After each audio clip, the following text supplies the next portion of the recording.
1-7, the distributive property. Our objective for this lesson is to use the distributive property to simplify expressions. And our essential understanding is that we can use the distributive property to simplify the product of a number and a sum or difference. So hopefully you've seen the distributive property before and are okay with kind of how it works. So basically, to solve problems in mathematics, it is often useful to rewrite expressions in similar forms. We can use all the different properties of real numbers that we've talked about so far in order to help us with that. And one that we can use often is called the distributive property, illustrated by the area model below. Okay, so if we look at these two graphs, the first one we have 8 times x plus 5. And in the second model, we have 8x and 8 times 5. If we're finding area, which is, of course, length times width, we can see that the shapes are pretty much the same shape, the same size, except they're broken up a little bit differently.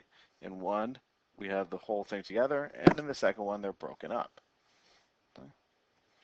So that's kind of how the distributive property works, is we can think about multiplication as, or we can think about distribution as a multiplication across a sum or a difference. Okay, so if we look at the distributive property in these four expressions right here, we can see that we can distribute the a to both the b and to the c, okay, to give me my new expression of ab plus ac. Okay, we can also use the commutative property to write these in a different order and put the term in the back instead of the front. Most of the time, we are going to see it in the front like that, but doesn't mean it has to be there, right? We can always put it in the back if we needed to. And our process is going to be the same. We're going to take b times a and then c times a to give me ba and ca.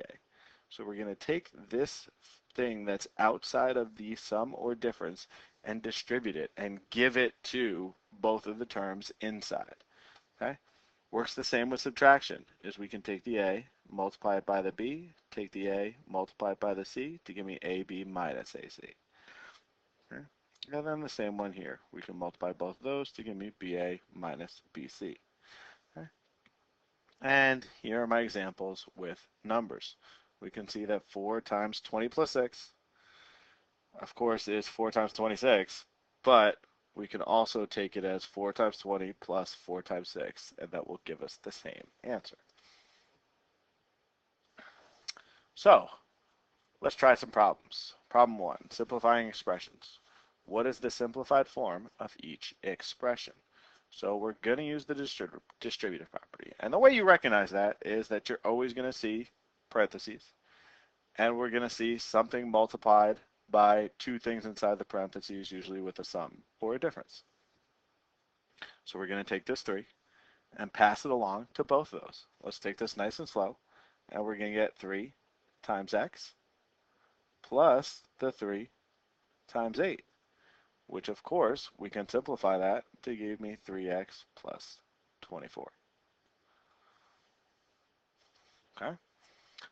Part B works the same way, is we are going to multiply both of these to the -7. So be careful with the signs. Let's take this one slow as well. So we're going to get 5b times -7 minus 4 times -7. Okay? So this one is a little more confusing because the signs are so different. Okay? So we're going to multiply these two together, the numbers together. So that's positive 5 times a -7. The signs are different, so it's going to be negative. So that's a negative 35b. And then that's a -4 times a -7. Right? If we wanted to, let's go back for a second. If we wanted to, -35b. If we wanted to, we could rewrite this as, right, subtraction means adding the opposite. So it's -4 times -7, which gives me a positive 28. Okay?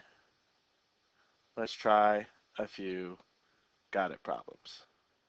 Okay? So with these, again, just be careful of the signs. First one's nice and simple.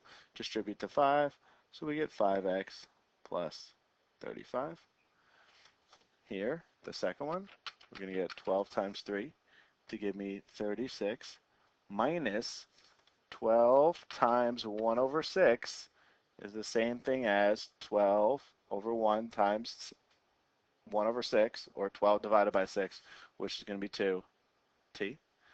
Okay, make sure you keep the negative sign because of the negative sign right there. Again, with decimals, no problem. It's just 3 times 0.4 is going to give me 1.2 plus 1.1 times 3 is going to give me 3.3, 3.3c. With the last one, of course, we have a variable out here, okay, so it's a little harder, but shouldn't be that bad. Just be careful of the sign. However, right, we have 2y times a negative y, so that's going to be a negative 2. Y times y is going to give me y squared, right? When you multiply two variables together, we add the exponent. So we're going to add 1y there to 1y there, and we're going to get y squared. Okay? If that was a little confusing, we're going to go over more with combining variables a little bit later. Okay? And then negative 1 times negative y is going to be a plus y. Negative times a negative gives me y positive. Okay? All right, so recall that a fraction bar may act as a grouping symbol. A fraction bar indicates division. Any fraction, a over b, can also be written as a times 1 over b. And we can use this fact and the distributive property to write some fractions as sums or differences, like this. So what sum or difference is equivalent to 7x plus 2 all over 5? Well, got to remember what that expression means. It means we're taking both the 7x and the 2 and we're dividing them by 5. Normally, we would put the stuff together first before we did the division, but we can't add those together. So we could just write them separately as 7x over 5 plus 2 over 5. But we want to use, well, that's where we're going to go. But let's use the distributive property to show that. Right? So we can use the property that we just talked about to say that this expression right here is going to be equivalent to 1/5 times 7x plus 2. Okay? Now I can distribute that 1/5 to give me 7x over 5 plus 2 over 5. Okay? And then, of course, if I wanted to put them back together, now they have a common denominator. I could do that to get back to where I started. Okay? So let's look at a couple of more examples of that, because that one might have been a little confusing. So we'll look at these. All right, and we're just going to separate these. We can think of this as 1/3 times 4x minus 16 to give me 4x over 3 minus 16 over 3. And then if you can simplify, you should. We can't here. Okay. I can do this all in one step by just saying this is going to be 11 over 6 plus 3x over 6. Now with this one, we should definitely simplify the 3x over 6 into 1/2 or just x over 2. Right? There's a 1 in front of that x. You don't have to write it to see it. Okay? So now we got 15 over 12, which is 5 over 4, plus 6 over 12, which is 1/2. And again, with part D, that's 1/2, 4 over 8, minus 2 over 8, which is 1/4. So that's x over 4. Okay? Good. Next, multiplication property of -1 states that -1 times anything is the opposite of that thing, negative x. So -1 times x is negative x. Okay? So to simplify an expression that looks like this, with that negative out front, all we're doing is rewriting it with a -1 out front and then distributing that -1 to the expression. So if we have a expression that looks like that, I can think of it as negative 1 times 2y minus 3x. Okay? And then distribute that negative 1 to both of those terms to give me negative 2y. Negative times a negative turns into a positive 3x, which is C. Okay? Let's look at some more problems with multiplication with negative 1. So we're going to distribute. We're just going to pass out that negative. We're going to multiply, right? We're going to take negative 1 times a plus 5. And I can do this quickly by making negative a minus 5. Okay? Negative times a negative in part B gives me a positive x minus a 31. Negative 4x plus 12. And negative 6m positive 9n. Oops. Okay? Now, we can use the distributive property to make calculations easier to do with mental math. That means without a calculator. Some numbers can be thought of as simple sums and differences.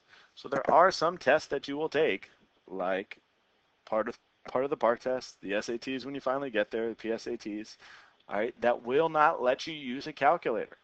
Okay, so it is a good idea to be able to do some mental math and to know how we can use the distributive property to make it easier for ourselves. So, deli sandwiches cost $4.95. What's the total cost of 8 sandwiches? Use mental math. Well, it's kind of hard to go 8 times $4.95 in my head. I don't want to do that. But what if I said, well, can I say 8 times 5 is about the answer and maybe subtract off those 5 cents? And that will be the way to do this with mental math, because we should know that 8 times 5 is 40 bucks. Okay? 8 times 0.05, we just move that decimal, okay, is going to be 40 cents. Okay? So $40 minus 40 cents gives me $39.40.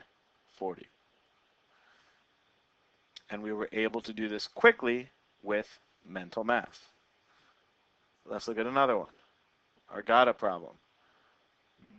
Julia commutes to work on a train 4 times a week. Round trip ticket costs $7.95. Well, right, we don't want to go 4 times 7, 4 times 7, 25. What I would rather do is say 4 times $7 plus 25 cents. Okay? So 4 times 7 is going to be 28 bucks plus, if I can think of quarters, right?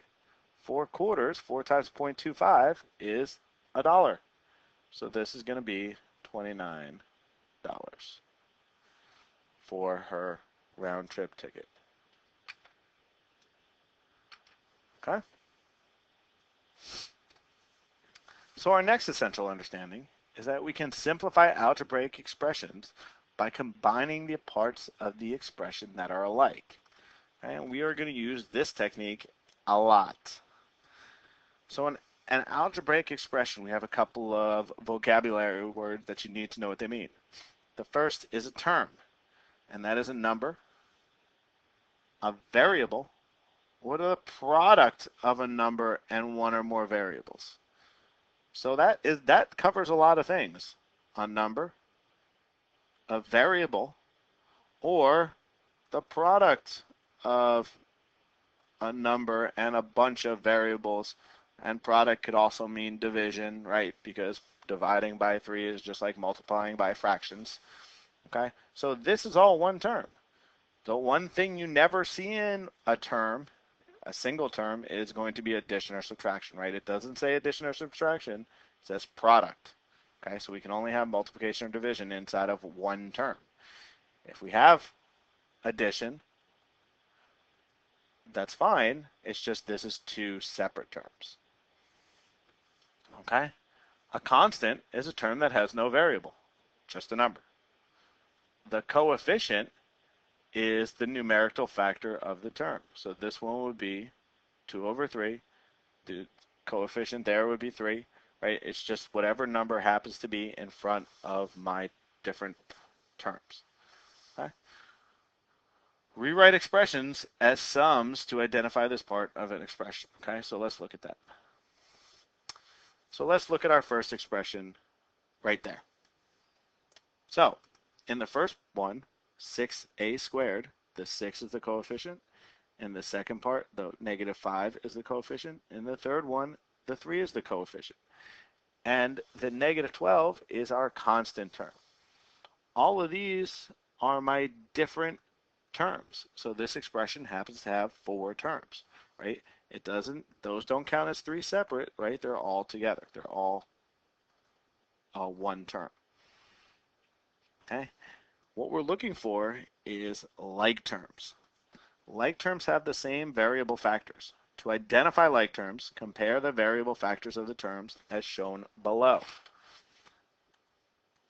Look at the variables. A in the first one, A in the second one. They are like terms, yes. Okay. It doesn't matter that the coefficients are different, and in fact, we can combine them. Okay? But the variable terms, the variable factors have to be exactly the same. 4x squared, 12x squared. Both of them are x squared. They are like terms. However, 6ab, -2a. One has an ab, one has an a. Those are not like terms. Okay? We cannot combine them. And look carefully at these two. xy squared, x squared y. Those have the same letters, but they are not exactly the same. One has 1x, 2y's, the other one has 2x's, 1y. They are not like terms. Okay, so we cannot combine them. Okay. So an algebraic expression is in simplest form if it has no like terms or no parentheses. This is not simplified. I have to distribute. This is simplified. It has no parentheses, and I can't, those are not like terms. One has an x, one does not. So we can use the distributive property to help us combine like terms. Think of the distributive property as adding those two and multiplying it by a, and then doing inside the parentheses. So the way we should kind of know that this is going to be 10x squared when we add these together, but let's see exactly what is happening. So what's happening is that we're using the distributive property to say that we can say 8 plus 2 times x squared. Well, is this the same expression as this? Sure it is, because I can distribute the 8 and the 2 to x squared to go back to my original expression. But what I really want to do is now add the 8 and the 2 together to give me 10 times my x squared to get my simplified expression. Okay? And that's what we're going to do. We're really not going to do this step that often, but it is important to know that this is how the distributive property actually works. Okay? Let's look at part B, and let's take this really slowly. Okay? And we could, of course, rearrange this with the commutative property so that the things we want to add are right next to each other. Use the distributive property to separate, to separate everything the way we did in part A. But let's just take a look at this. And we have 5x. Make sure you're careful with the signs. We have a 5x and a -3x. That -3x is part of the 3. And if it helps, we can rewrite this as just a sum in order to be very clear about this point. Okay? So this is a -3x, this is a 5x. When I combine them, I get 2x. That has a y, nothing else has a y, so it can't go with anything. And then the -3 and the 4 add together to give me 1. Okay? Let's do a few got it problems. What is the simplified form of each expression? So we have a 3y minus a 1y. If you don't see it there, remember it's a 1, so that's going to be 2y. look carefully. Are those the same? Yes, they are. So we have negative 7 minus 5. Remember, that's a negative 7 plus a negative 5. So that's going to be a negative 12. And the variables do not change, right? Because we are just pulling them out with the distributive property. We're actually factoring those two out and then combining the coefficients. Okay? So these variables do not combine, that we are not multiplying them by anything. Okay? That one is not like the other two. So we can say that this is 8y to the third z minus 6yz to the third. You cannot put those two together anymore because they are not like terms. Can we simplify 8x squared minus 2x to the fourth minus 2x plus 2 plus xy any further? Not with what we know right now, right? Because look, x squared, x to the fourth, x, 2, xy. All terms that are not the same. Okay?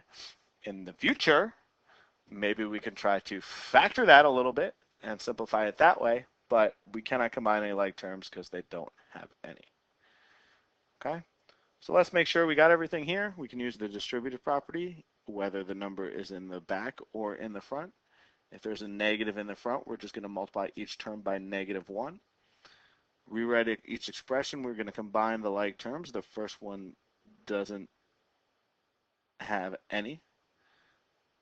And the next one doesn't have any either. Maybe just rewrite it as a sum. It just means negative 8x squared plus 3x, xy plus negative 9x plus negative 3. I guess that's what they were going for in that problem.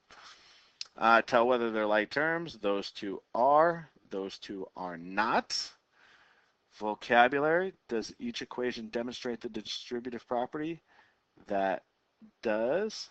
That does not. That is not the distributive property. That is the commutative property. Okay?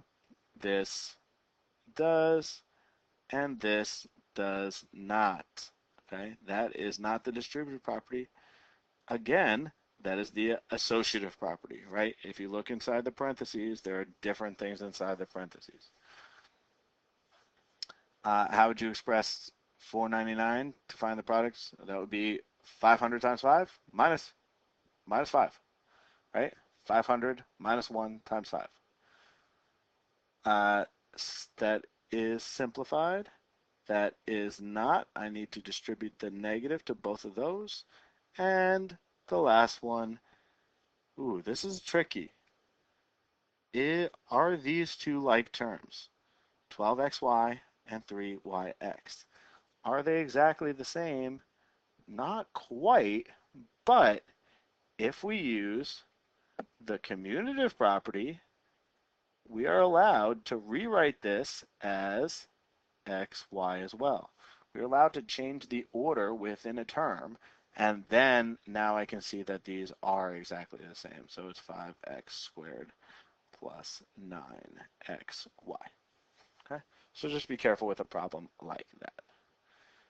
And that was 1-7, the distributive property.